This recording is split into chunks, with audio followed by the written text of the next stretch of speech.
नमस्कार, मैं हूँ डॉक्टर स्वाति महेश्वरी, आपकी अपनी फैमिली डॉक्टर। अक्सर हम फिल्मों में देखते हैं कि अचानक छाती में तेज दर्द हुआ और हार्ट अटैक हो गया। रियल लाइफ में हमेशा ऐसा नहीं होता है।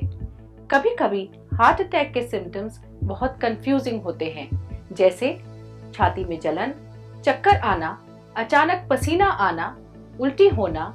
इसीलिए हमारा सचेत रहना जरूरी है। आपको ये जानकर हैरानी होगी कि दुनिया भर में हार्ट अटैक के कारण सबसे ज्यादा डेथ्स होती हैं। भारत में भी 1 मिनट में 4 लोगों को हार्ट अटैक होता है और हर साल 2 लाख से ज्यादा सर्जरीज होती हैं, जो विश्व भर में सबसे ज्यादा हैं। आंकड़े ये भी बताते हैं कि 30 साल से कम उम्र के लोगों में हार्ट प्रॉब्लम्स बढ़ती जा रही हैं। यानी कि बिजी लाइफ, हर दिन 4 से 5 घंटे केवल सोना, सुविधा के अनुसार खाना खाना जिसमें हाई कोलेस्ट्रॉल वाला जंक फूड ज्यादातर होता है, एक्सरसाइज करने के लिए टाइम ना होना, तनाव दूर करने के लिए सिगरेट या शराब पीना, घंटों एक जगह बैठकर काम करने वाला लाइफस्टाइल और इन सभी कारणों से हार्ट अटैक जैसे जानलेवा रोग को न्योता देना। आइए अब ये देखते हैं कि हार्ट अटैक में होता क्या है। हार्ट पूरे शरीर में खून का प्रवाह करता है। कभी कभी high blood pressure, smoking, high cholesterol वगैरह के कारण हार्ट की रक्त की नली के अंदर की परत एंडोथेलियम को नुकसान पहुंचने के कारण वहां प्लाक जमा होने लगता है। प्लाक में चर्बी, कोलेस्ट्रॉल, कैल्शियम, फेब्रिन जैसे तत्व होते हैं। प्लाक के कारण जब हार्ट के एक भाग का रक्त का प्रवाह पूरी तरह रुक जाता है तो उसे हार्ट अटैक कहते हैं। अब ये समझना आसान होगा कि हार्ट अटैक के चांसेस बढ़ जाते हैं अगर परिवार में किसी को दिल का रोग हो, जिनको हाई ब्लड प्रेशर हो, जो स्मोकिंग करते हो, हाई कोलेस्ट्रॉल हो, वजन अधिक बढ़ा हुआ हो, जो खास करके कमर पर हो, अत्यधिक शराब पीते हो, बहुत तनाव में रहते हो, किसी भी प्रकार की एक्सरसाइज करने का टाइम ना हो। शायद आपने नोटिस किया होगा, इन बातों में ज्यादातर ऐसी बातें हैं जिन्हें हम स्वयं चेंज कर सकते हैं और हार्ट अटैक जैसे रोग से स्वयं को बचा सकते हैं। ये जानना भी जरूरी है कि कुछ लोगों में, विशेष तौर पर बुजुर्गों में, डायबिटीज में और महिलाओं में साइलेंट हार्ट अटैक भी हो सकता है, जिसमें छाती में दर्द की बजाय एसिडिटी, बेचैनी, छाती और पीठ की मांसपेशियों में खिंचाव और सांस लेने में दिक्कत जैसी परेशानियां हो सकती हैं। हार्ट अटैक एक इमरजेंसी की स्थिति है क्योंकि यह हमारे हार्ट की मांसपेशियों को परमानेंट नुकसान पहुंचा सकता है। आज हमारे बीच हैं देश विदेश में जाने माने हार्ट स्पेशलिस्ट डॉक्टर अशोक सेठ। आइए उनके कई दशकों के अनुभव से हम अपनी जानकारी बढ़ाएं। हार्ट अटैक यंगस्टर्स में कितना कॉमन है? पिछले 20 सालों में हार्ट डिजीज यंग लोगों में इंक्रीज होती जा रही है और पहले हम एवरेज एज हार्ट डिजीज की कंसिडर करते थे 65, अब वो 55 पे पहुंच गई है और देखा जा रहा है कि 30% हार्ट अटैक्स तो 40 साल की उम्र के कम में भी हो रहे हैं। ये एक लाइफस्टाइल का चेंज है जो कि हार्ट अटैक अफेक्ट कर रहा है यंग लोगों में। एक स्ट्रेसफुल जिंदगी हम जीते हैं जिसमें कि कम्पिटिटिव वर्ल्ड आ गया है, हमें एक दूसरे से कम्पीट करना पड़ता है इन यंगस्टर्स को जॉब्स के लिए। पॉल्यूशन से भी देखा गया कि हार्ट डिजीज बढ़ती है, लोग हार्ट अटैक से इफेक्ट होते हैं और ये पॉल्यूटेंट्स जो हैं हमारे ब्लड में, धमनियों में कोलेस्ट्रॉल भी डिपॉजिट करके स्पैज्म करके हार्ट अटैक करते हैं। आमतौर पर कितना टाइम क्रिटिकल होता है लक्षण महसूस होने से इलाज शुरू होने तक? जब हार्ट अटैक होता है उसका मतलब ये है कि एक खून की धमनी जो हार्ट को ब्लड दे रही थी वो सडनली बंद हो चुकी है, वो 100% ब्लॉक हो चुकी है और हार्ट को खून मिलना बंद हो गया है।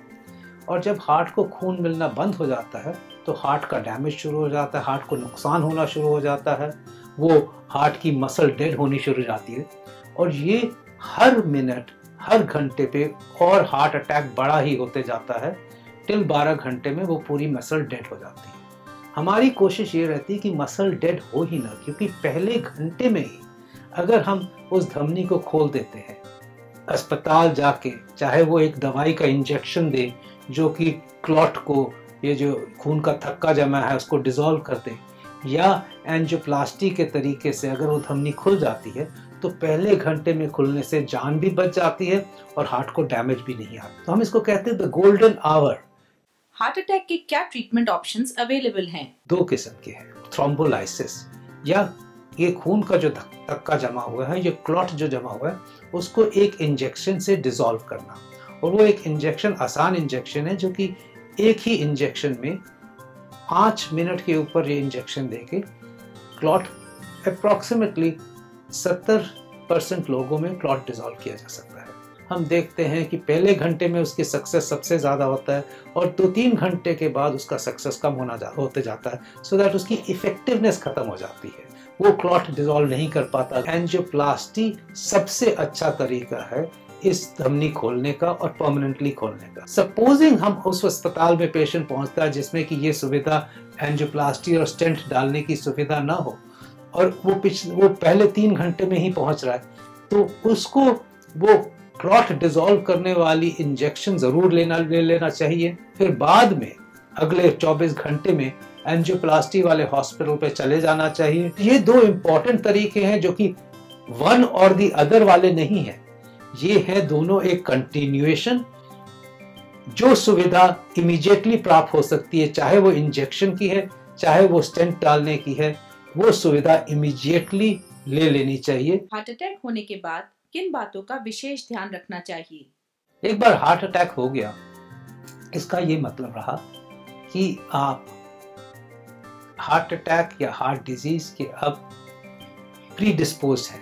ऐसे फैक्टर्स होते हैं जिसको हम मॉडिफाई कर सकते हैं, ऐसे फैक्टर्स हैं जिसको हम चेंज नहीं कर सकते। जैसे कि अगर फैमिली हिस्ट्री है या फैमिली में पेरेंट्स को हार्ट अटैक यंगर एज पे या जल्द एज पे आया हो, तो वो एक ऐसी फैमिली हिस्ट्री की हम चेंज नहीं कर सकते। सिमिलरली आदमियों में हार्ट अटैक ज़्यादा होता है, उसको भी हम चेंज नहीं कर सकते। पर जो चेंज हम कर सकते हैं उनको हम मॉडिफाइबल रिस्क फैक्टर्स कहते हैं। जैसे कि है हाई ब्लड प्रेशर, उसका कंट्रोल हमारे ही हाथों में है। शुगर, डायबिटीज, ये एक रिस्क फैक्टर है जिसका कंट्रोल हमारे ही हाथों में है। मोटापा, बीइंग ओवरवेट, ये एक कंडीशन है जो हम कंट्रोल रख सकते हैं। कोलेस्ट्रॉल, हाई कोलेस्ट्रॉल लेवल, वो हम कंट्रोल में रख सकते हैं। इसी तरह स्ट्रेस है जिसको हम ऑल्टर कर सकते हैं। नियमित रूप से व्यायाम करना और वॉकिंग, जिसको हम कहते हैं एक्सरसाइज, मतलब कि ब्रिस्क वॉकिंग फॉर 45 मिनट, उससे ही 20% हमारा रिस्क हार्ट अटैक का कम हो जाता है। दूसरा, स्मोकिंग तो छोड़ना बहुत ही अनिवार्य है, उससे हम 50% अपना रिस्क दोबारा हार्ट अटैक होने का रिस्क कम कर सकते हैं। हार्ट अटैक के बाद ये भी नहीं समझना होता है कि अब हमें सूखी रोटी और बगैर तेल के ही सब कुछ खाना है। और सबसे इम्पोर्टेंट बात है कि हेल्दी ईटिंग। इनफैक्ट जो आपका हार्ट अटैक के बाद खाना है, हर एक को वैसा खाना चाहिए। हार्ट अटैक के बाद तो मैं कहूँगा अगर आपने सही तरीके से अपनी लाइफ रखी है तो आप पहाड़ भी चढ़ सकते हैं। हार्ट अटैक के कितने समय के बाद जीवन सामान्य हो जाता है? कार्डियक रिहैबिलिटेशन का मतलब ही यही होता है कि हार्ट अटैक के बाद एक नॉर्मल लाइफ पे आने में मदद, एक सुपरवाइज तरीके से मदद, जिसमें कि मानसिक स्थिति में भी कॉन्फिडेंस आ जाए कि मैं अब मैं हर चाहे मैं ठीक हो रहा हूँ, अब मैं सब कुछ कर सकता हूँ। और एक सिस्टमैटिक टाइमलाइन पे आज कितनी वॉक कर सकता हूँ, कल कितनी करूँगा, परसों कितनी करूँगा, एक हफ्ते में क्या करूँगा, 2 हफ्ते में। फैमिली लाइफ को वापस लाना, और ये सब जब वापस आ जाए तो काम पे जाना, ड्राइविंग करना, ये सब एक प्लान होता है सिस्टमैटिक, जो हम 1 वीक से लेके 4 वीक्स में हर पेशेंट को एक नॉर्मल लाइफ के तरीके पे ला सकते हैं। आपने डॉक्टर सेठ से एंजियोप्लास्टी के बारे में सुना। अक्सर हम ये सुनते हैं किसी की एंजियोप्लास्टी हुई या स्टेंट या छल्ले दिल में डालने पड़े। ये कोई मेजर सर्जरी नहीं है। आइए देखते हैं एंजियोप्लास्टी कैसे होती है। एंजियोप्लास्टी में एक गाइड वायर को हाथ के रक्त की नली से डालकर हार्ट की उस रक्त की नली तक ले जाया जाता है जहां रुकावट हो। फिर इसी के जरिए एक बैलून टिप कैथेटर डालकर उसको बार बार फुलाते हैं जिससे रक्त की नली खुल जाए। कभी कभी स्टेंट, जो देखने में ज्यादातर ऐसा होता है, डाल दिया जाता है जो रक्त की नली को खुला रखता है। दिल धड़कता है तो हम जीते हैं, और अगर स्वस्थ जीवन जीना है तो दिल का स्वस्थ होना भी बहुत जरूरी है। अगर हम अपने जीवन शैली में बदलाव लाएंगे तो हम अपने हृदय को स्वस्थ रख सकते हैं। इससे पहले कि हम ये जाने कि डाइट में किन बातों का ध्यान रखना जरूरी है, आइए पहले आज शुगर यानी चीनी की बात करते हैं। क्या आप जानते हैं कि बच्चों और बड़ों को कितनी शुगर खानी चाहिए? शुगर हमारी कोशिकाओं के लिए अत्यंत आवश्यक है, लेकिन अगर जरूरत से ज्यादा शुगर खाएंगे तो मोटापा, diabetes, high blood pressure, heart की प्रॉब्लम्स और दांतों में कैविटीज होने के चांसेस बढ़ जाते हैं। और खास बात ये भी है कि जितनी ज्यादा शुगर खाएंगे उतने ज्यादा हार्ट की प्रॉब्लम का रिस्क बढ़ जाएगा। फ्रूट्स में, दूध में, सब्जियों में नेचुरली शुगर होती है। जब हम इनको खाते हैं तो हम शुगर के साथ साथ विटामिन, मिनरल्स और फाइबर भी अपने शरीर में पहुंचाते हैं। इन्हीं में से निकालकर शुगर को जब खाने पीने की चीजों में मिलाया जाता है तो उसे एडेड शुगर कहते हैं। वैसे तो हमारे शरीर को एडेड शुगर की जरूरत नहीं होती है, इसीलिए इसे एम्प्टी कैलोरीज भी कहते हैं, यानी कि इसमें कोई न्यूट्रिएंट्स नहीं होते, केवल कैलोरीज ही होती हैं। अमेरिकन हार्ट एसोसिएशन के मुताबिक 2 साल से अधिक उम्र के बच्चे और बड़े दोनों ही टोटल एनर्जी इनटेक का 10% एडेड शुगर ले सकते हैं। साधारण सी भाषा में अगर हम कहें तो 6 चम्मच चीनी हमारी दिन भर की लिमिट है। 1 चम्मच चीनी में 4 ग्राम शुगर होती है और उससे आपको 100 कैलोरीज मिलती हैं। किसी भी प्रकार की sugar, white, brown, unrefined, Honey या मोलेसेस सब एडेड शुगर ही हैं।